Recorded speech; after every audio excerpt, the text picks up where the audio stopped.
This is the most important video you will watch on the internet about losing weight and keeping that weight off for good. In this video, I'm going to break down the 2 things around your psychology that you need to know if you're going to achieve this goal. Because the reality is, you already know you need to move more and eat less to lose weight. You need to get in the gym or be healthier. You've got pretty much every fitness influencer in the world telling you need to do those things. But still, between running the business that you're involved with, life events, having a family that you're looking after, having young kids that steal away your sleep, you have been stuck in that dreaded yo-yo weight loss cycle and have been bouncing up and down for years. To help you understand the importance of the 2 things that I'm about to share, which, by the way, is what I've been implementing for years now with the business leaders that I work with to get them results, I want to take you back to 2020. So here I was, 2 stone over the weight that I should have been whilst I was building my first fitness education business. I was also finishing my master's degree. I was coaching elite level athletes, including elite boxers, and I was also helping business leaders lose weight in the gym as a coach. The stress and pressure were intense. Life was also throwing a lot at me personally, but I'm not going to get into that on a YouTube video. I was in this position where I had no time to spare and I was using food and drink to escape from that stress. And you'll get this, when you've constantly got that anxious feeling, you feel completely drained and exhausted, food feels like the quickest way to feel normal again and to relieve that anxiety, to feel a little bit relaxed or get that little bit of a boost of energy that you need. Even though it's always short-lived, which is why you just need more and more. To say that I also felt like the biggest hypocrite in the world coaching elite level performance and weight loss whilst I was completely out of shape is an understatement. And the craziest part of all of this is that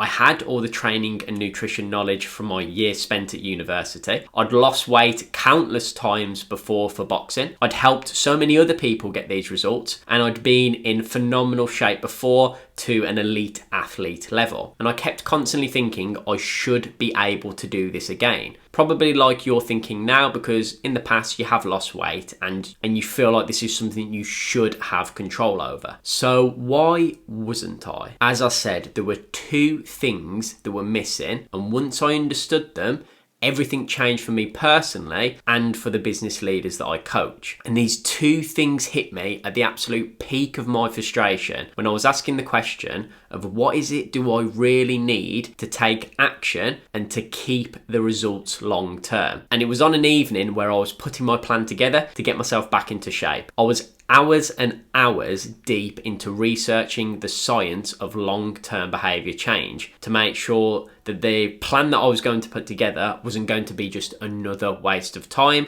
where I inevitably ended up back to where I started. And now this is the point you need to start taking note, because this is what you need to go away and do. So the first thing that I discovered was stress management. If your stress is out of control, it's nearly impossible to stay consistent with the things that improve your health. It really hit home when I understood this statement. You don't overeat to meet your calorie needs. Your body obviously does not need those excess calories. You overeat to meet your psychological needs. And if you remove food and don't find healthier ways to meet your psychological needs, you will always default back to those bad habits sooner or later. So you always need to think replace, not remove, and replace the underlying need that isn't being met. For example, if you meet the need of certainty of comfort whilst you're eating when you're feeling stressed, you're not eating for the calories, you're eating to change your body's state to become more relaxed. So the question needs to be, what could you do instead to change your body's state to feeling more relaxed that is healthy? And the truth is, what works is different for everyone. A couple of examples could be breathing techniques, could be meditation, it could be reading, it could be walking, running, joining a sports club, better delegation, so you've actually got the breathing space within work. For me personally, meditation and sports became my outlet to better manage my stress and change my body's state, and just doing it in a way where I wasn't going over the top. So especially with the sports, I wasn't going to beast myself. It was doing it in a way that I found enjoyable. Now, there's only one way to know for certain what you need to do and what you need to change that actually improves your stress management. And the only way to know that is by tracking data. Now, I personally use Whoop, but you can honestly use whatever you like. I've just found Whoop to be the best one for recovery and stress management. Now, without using data, you'll have absolutely zero idea what specific stress reducing habits and daily routines work best for you in your life to manage your stress. And I'll give you a number which is really helpful, which is a number called heart rate variability, which basically measures how well your body is coping with stress. If you have no data, you literally have no direction. And the funny thing is, it can be really small things that you need to change. For some people, it's just adding in an extra half an hour of sleep each night that could completely change your stress management and change your life. As soon as you get tracking, what you'll end up doing is self-correcting along the way to put yourself in a better position to know what works for you to manage stress, instead of using negative habits like overeating to do it. Because what's also funny is the negative habits that you think is helping you manage stress, when you actually track the data, you'll see how it negatively impacts your ability to cope with stress. Now, just managing stress is not enough. You need to combine it with this second thing, which is something that I realised whilst I was deep into the research of the science. I had accepted being 2 stone overweight, eating what I wanted as my standard. And I had this belief, it's okay, I'm just one of those coaches and I can't possibly do anything about it because I'm so stressed. That's when it honestly really snapped for me, when I realised that belief and I saw the research behind it. The second thing is that you need to change your behaviour at the level of your identity. The language you use, the patterns of your emotions, and the way you see yourself will determine how you behave. To change this, you need to become aware of your beliefs and behaviour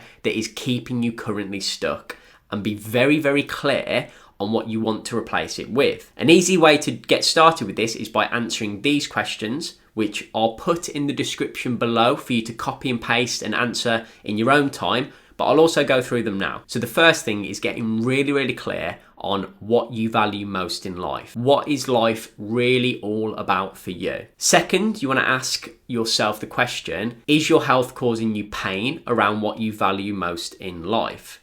And if so, how is it? If it's not, click off this video right now. You definitely don't need to be listening to me. The third thing is, how does that make you feel? What are the emotions that go with that? And you need to really focus on that, because what most people do is they escape from those emotions. They don't feel the signals that are really pushing them to want to change, so they just continue doing what they're doing. The fourth is, if things stay as they are or get worse, how will that really impact you and your loved ones with what you value most? 5 is, what do you currently believe that is keeping you stuck? A lot of the common misconceptions that I hear is that it's genetics is why I'm the way I am. Genetics determines where you start. With the right tools, education, and application, there is absolutely zero reason why you can't change things to be the way you want them to be. Genetics is a very poor excuse to stay stuck. I think this is question 6. You'll have to correct me in the comments below. Where will things be in 20 years' time if you stay at this level of health? You need to really paint the picture of where things are going to end up. 7, will you have the health energy to really enjoy your life, your business, and your family? What I hope you realise with these questions is that we're getting very, very clear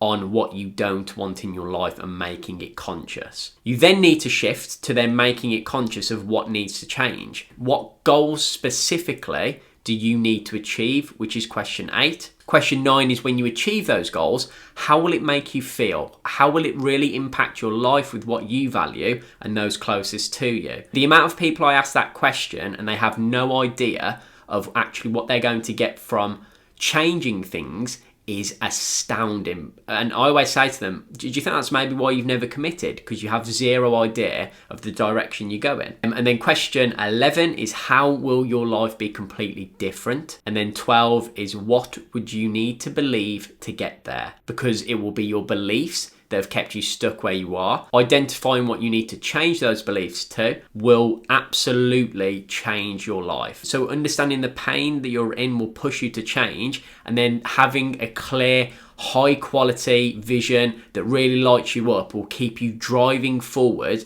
to create the identity that you need. And it will only be by repeating the habits that are in line with your future goals and the identity that you want will you be able to create that. It's really, really funny, but confidence is tying your shoelaces. So think about it like this. When you first started tying your shoelaces, you had no idea how to do it. You had zero confidence. Over time, you struggled, and you can remember this back when you were maybe 4 or 5 years old. You struggled, it was really difficult, it was frustrating, you probably got very upset. But over time, you've got that confidence because you've tied your shoelaces so many times and it's easy. And that's the exact same with your habits and creating a new identity. It only becomes easy over time once you repeat the habits, get the evidence, so you then just see yourself as that person. But it always starts now. This really isn't just something that you do once. It's something that you do as many times as you need to, in as many different ways, when having those conversations with yourself, with other people, with coaches, to ensure that it sticks long term. When you combine proper stress management with this shift in identity,